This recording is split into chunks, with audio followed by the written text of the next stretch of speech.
Nama saya Pinkan Septiana Putri dengan NIM 22020033. Di sini saya menggunakan Journal of Network and Computer Application, Jurnal Aplikasi Jaringan dan Komputer. Di sini saya udah ada jurnalnya. Pada jurnal sebelumnya itu menggunakan bahasa Inggris dan saya udah translate menggunakan DeepL. Lalu ini hasil translate-nya dalam bahasa Indonesia. Pada research question yang pertama, apa tantangan utama dalam pengembangan dan implementasi IDS? Dalam jurnal, disebutkan bahwa ancaman keamanan terus meningkat seperti jenis penyusupan baru dan kebutuhan daya komputasi besar untuk mendeteksi intrusi. Kita lihat pada bagian abstrak, IDS yang ada pada saat ini memiliki tantangan tidak hanya pada kategori penyusupan yang berubah-ubah, tetapi juga daya komputasi yang besar. Ini ada pada bagian abstrak. Selanjutnya, research question yang kedua, bagaimana metode dan pendekatan terbaru dapat meningkatkan efektivitas IDS? IDS diklasifikasikan ke dalam 3 metodologi utama. Pertama ada deteksi berbasis tanda tangan, kedua berbasis anomali, dan ketiga, analisis protokol stateful, serta pro kontra dari pendekatan ini, 3 pendekatan ini. Kita buka pada jurnalnya. Ini ada metodologi deteksi. Ini dia. Metodologi deteksi intrusi diklasifikasikan menjadi 3 kategori utama. Ada deteksi berbasis tanda tangan yang sudah saya sebutkan tadi, anomali, dan protokol stateful, menunjukkan pro dan kontra dari 3 metodologi deteksi. Ini ada pada tabel pertama, tabel 1. Ini tabel satunya, pro dan kontra dari metodologi deteksi intrusi. Ini berbasis tanda tangan. Ini ada kelebihan dan kekurangannya. Kelebihannya ada 2, metode paling sederhana dan efektif untuk mendeteksi serangan yang diketahui. Dan yang kedua ada analisis kontekstual secara detail. Ini kekurangannya, tidak efektif untuk mendeteksi serangan yang tidak diketahui, serangan penghindaran, dan varian serangan yang diketahui. Ini ada 4 kekurangannya. Selanjutnya ada berbasis anomali, berbasis perilaku. Ini kelebihannya ada 3, efektif untuk mendeteksi kerentanan baru dan tak terduga. Kedua ada tidak terlalu bergantung pada OS. Ketiga ada memfasilitasi deteksi penyalahgunaan hak istimewa. Dan ini kekurangannya ada 3 juga. Pertama ada akurasi profil yang lemah karena peristiwa yang diamati terus berubah. Kedua tidak tersedia selama pembuatan ulang profil perilaku. Ketiga, sulit untuk memicu peringatan pada waktu yang tepat. Ini pada analisis protokol stateful berbasis spesifikasi.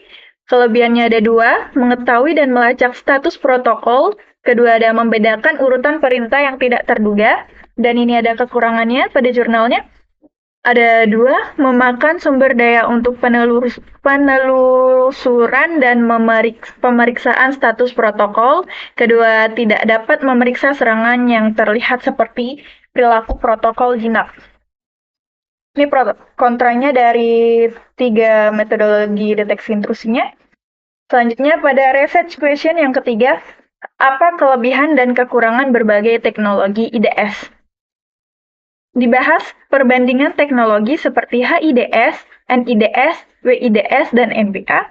Tabel 3 memberikan detail kelebihan dan kekurangan masing-masing teknologi. Oke, kita buka pada jurnalnya. Ini kita cari tabel 3 ya tadi. Tadi tabel 1. Ini tabel 2. Dan ini tabel 3. Ini ada HIDS, NIDS, WIDS, NBA. Ini kekuatannya hanya HIDS yang dapat menganalisis end-to-end, mengakhiri komunikasi transkripsi aktivitas. Ini tabel 3, perbandingan jenis-jenis teknologi IDS. Ada 4. Kalau NIDS mampu menganalisis yang paling luas, cakupan protokol AP. Ini WIDS lebih akurat karena fokus yang sempit, hanya WIDS yang dapat mengawasi protokol near-kabel aktivitas. Dan terakhir ada NBA-nya, kekuatan deteksi yang unggul di pengintaian rekonstruksi malware, infeksi, dan serangan DOS. Ini ada keterbatasan teknologinya. Kalau HIDS lebih menantang dalam akurasi deteksi karena kurangnya pengetahuan konteks. Lalu ada keterlambatan dalam pembuatan peringatan dan pelaporan terpusat. Lalu ada mengkonsumsi sumber daya host. Lalu terakhir ada konflik dengan yang sudah ada kontrol keamanan. Selanjutnya NIDS, keterbatasan teknologi, tidak dapat memonitor nirkabel protokol, tingkat positif palsu dan negatif palsu yang tinggi. Selanjutnya ada tidak dapat mendeteksi serangan dalam lalu lintas trankripsi. Selanjutnya tidak ada dukungan analisis lengkap di bawah beban tinggi. Ini pada WIDS keterbatasan teknologi tidak dapat memantau AL, TL, dan aktivitas protokol NL.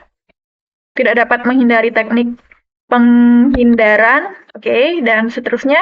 Selanjutnya ada NBA, keterbatasan teknologi. Ini hanya satu keterbatasan utama adalah penundaan dalam mendeteksi serangan yang disebabkan oleh transfer data aliran ke NBA secara batch, tetapi tidak secara real time. Pada research question yang keempat, bagaimana virtualisasi memengaruhi keamanan dalam konteks IDS? Dibahas tentang seperti cloning VM dan serangan DOS pada jaringan fisik disebut solusi seperti virtual memory introspection, FMI, dan IDS berbasis hypervisor. Kita buka pada jurnalnya.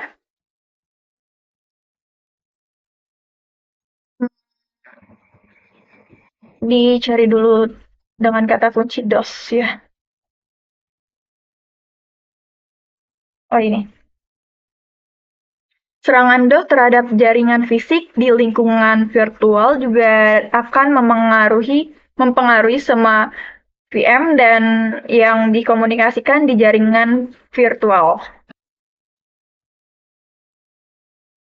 Ini tadi jawaban pada ini dibahas tentang seperti cloning VM dan serangan DOS pada jaringan fisik atau jaringan virtual disebut solusi seperti virtual memory introspection.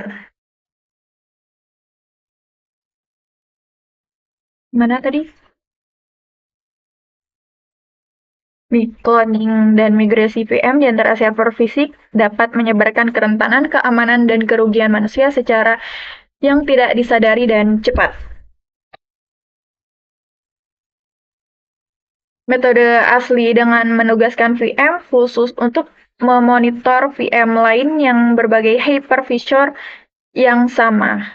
Monitor ini juga digunakan tidak hanya untuk IDS tetapi juga untuk pemeriksaan integritas sistem honeypot dan analisis forensik dan lain-lain. Ya.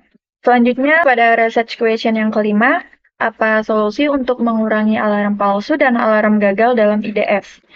False positive and false negative adalah dua indikator untuk menilai akurasi IDS. Ini kita lihat jurnalnya. Positif palsu FP dan negatif palsu FN adalah dua indikator untuk menilai tingkat akurasi. Yang pertama terjadi ketika IDS salah mengidentifikasi aktivitas jinak sebagai aktivitas berbahaya, sedangkan yang kedua terjadi jika IDS gagal mengidentifikasi aktivitas berbahaya. Dan keadaan gagal mendapatkan yang terbaik dari kedua hal tersebut. Banyak administrator keamanan yang lebih memilih untuk mengurangi FN daripada meningkatkan FP karena pertimbangan keamanan yang tinggi. Dengan kata lain, kita dapat meningkatkan lebih banyak insiden yang mencurigakan dan kemudian membedakan FP dari insiden mencurigakan yang sebenarnya yang susah payah dengan susah payah. Selanjutnya ada pendekatan berbasis heuristik dapat digunakan untuk mengurangi kesalahan deteksi. Kita cari kata kuncinya heuristik. Ini. Heuristik, IDS. berbasis neural, fuzzy, dan imun telah diusulkan, tetapi seseorang harus mengatur sensitivitas dalam memperingatkan serangan berbahaya untuk mengurangi tingkat alarm palsu. Perlu pengaturan sensitivitas untuk mengurangi alarm palsu. Ini yang tadi ya. Oke.